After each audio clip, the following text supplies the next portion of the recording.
এখান ছাড়া যদি আমার অন্যখানে বানান আমার লাশই দে, আমার থানায় গেলে আমার লাশটা দেবে, আমার বাড়ি গেলে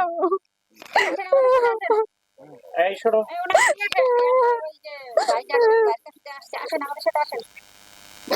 চলেন দেখা চলেন। ওঠেন।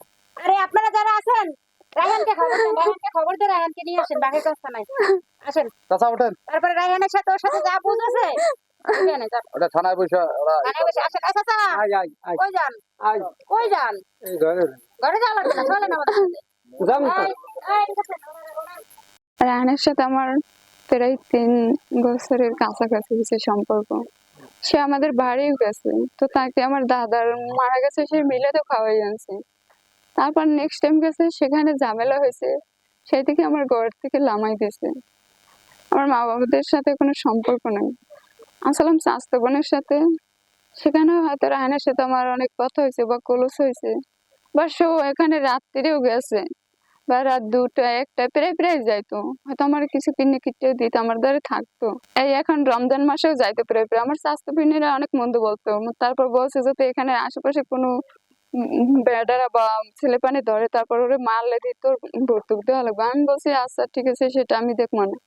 তো ঈদ আসছে, ঈদের দিনে গেছে আমার মার্কেট করেও দিছে, বা ওরে আমি দিতে চাইছি।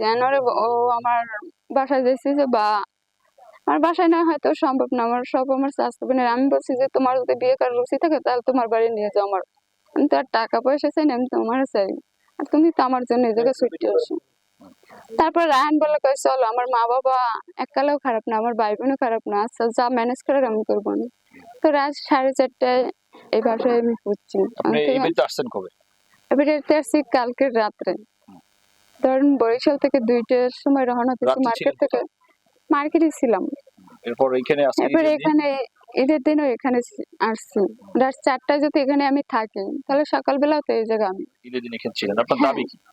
আমার দাবি কি? আমার দাবি ওর দাবি হিসেবে ও বলছে আমি তোমারই রাখবো বউ বানাই, তাহলে আমার দাবি এই একটাই, আমি ওর বউ হয়ে থাকতে চাই। আমি যদি না রাখি তাহলে আমি গলায় ধরে দিই। আমি এখান থেকে আমি যেতে যাবো না।